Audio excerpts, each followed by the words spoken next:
No More Water in the Tub by Ted Arnold. In a bathroom near the top floor of a tall apartment building, William was ready for his bath. Walter had finished, and fresh water was running in the tub. "Get in, William," said Mom. "Walter, keep an eye on your brother. Leave the faucet on another minute. No more water in the tub." "Ah, Mom," William said as he climbed in. "I like it deep." "You heard me. 1 minute." She closed the bathroom door as she left. Walter reached for the tub faucet. "Not yet," William yelled. "I'm turning it on faster," Walter answered, "so you'll get more water in 1 minute. Let's see how fast it'll go." He twisted the cold water handle and water gushed into the tub. "What if I turned it all the way until—" It came off. Water blasted out of the fixture. In an instant, the bathroom flooded. The tub broke loose and floated away from the wall. When Mom looked in to see what all the racket was, the water burst through the door, taking the tub with it. Down the hall, William sailed, leaving Mom and Walter behind. Picking up speed, he passed the kitchen and the living room, heading for the front door. It opened. "I'm home," said Dad. Then out the door and down the steps went William in his bathtub. In the apartment below, Mrs. Mabel Hattie was serving tea for her bridge club members when she heard a bump at the door. "That must be Betty at last," she said. As Mabel opened the door, she complained, "Why are you always so late?" But it was William who answered, "I didn't know you were expecting me." As a wave of water tipped Mabel backwards, William rode his bathtub into the room. He circled the card table and followed the rushing water back the way he came. Then out the door and down the steps went William in his bathtub. Out went Mabel on the table. One floor down, Sue and Vern Maddie were watering their houseplants when they heard a knock. Expecting pizza to be delivered, Sue quickly answered the door. You're not the regular pizza boy," she sputtered. As William surfed into the room, followed by Mabel, waves rolled through the apartment, crashed against the back wall, and turned. Then out the door and down the steps went William in his bathtub. Out went Mabel on the table. Sue and Vern clung to a fern. Downstairs, Uncle Nash stepped into the hall to take out the garbage. He felt a drop of water and looked up. There was William in a bathtub, plunging down a waterfall where the staircase used to be. I see your folks are having plumbing problems," Uncle Nash said as the churning water swept him off his feet. Past the door and down the steps went William in his bathtub. Down went Mabel on the table.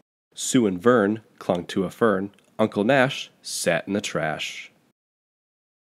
Patty Fuzzle was just about to put her last jigsaw piece into place. She heard a knock and thought her sister Natty was home from babysitting. But when she opened the door, it was William and the upstairs neighbors who spilled into the room. "I have a sinking feeling I'll never finish my puzzle," she cried as the surging tide swirled her around. Then out the door and down the steps went William in his bathtub. Out went Mabel on the table. Sue and Vern clung to a fern. Uncle Nash sat in the trash. Patty Fuzzle steered her puzzle. While Mr. and Mrs. Hanratty were out, Nettie Fuzzle was babysitting little Dottie. They were in the bathroom reading a story when they heard a key in the front door. "That must be your mom and dad," said Natty. Then she heard water rolling down the hall toward the bathroom. William's tub pushed the Hanrattys inside. We're home," they managed to say. Then out the door and down the steps went William in his bathtub. Out went Mabel on the table. Sue and Vern clung to a fern. Uncle Nash sat in the trash. Patty Fuzzle steered her puzzle. Little Dottie sailed the potty. Downstairs, the Ferlingottis string quartet had been practicing all evening. "Mind if I fix a snack?" called Mr. Bello from the kitchen. "Make yourself at home," answered Mrs. Ferlingotti. Suddenly, the stove caught fire. Flames spread quickly. "Call the fire department," cried Mr. Bello. "The building is burning." A fire alarm began to ring, and everyone leaped to their feet. Mr. Bello reached the door first and threw it open, yelling, "Run for your life!" "But I just got here," said William. He and the neighbors stormed in on a tidal wave that flooded the burning apartment.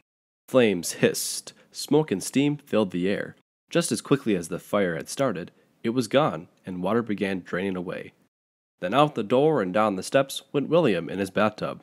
Out went Mabel on the table. Sue and Vern clung to a fern. Uncle Nash sat in the trash. Patty Fuzzle steered her puzzle. Little Dottie sailed the potty. Mr. Bello rode his cello. Fire trucks and crowds of people arrived as William clattered down the front steps of the building. The tub ran aground in the street, and William's neighbors washed up behind it. Good work putting out the fire, son, said the fire chief. You are a hero. He hung a heavy medal around William's neck, and everyone cheered. Then they all went home, Walter said. The end. That was a great story, Walter. Tell me another one, begged William. Okay, said Walter. William forgot all about turning the water off in 1 minute. The bathtub overflowed and quickly flooded the floor. Mom threw open the door and screamed, "No more water!" But she was too late. The tub broke loose and floated away from the wall. Then out the window and down the fire escape went William in his bathtub. The end.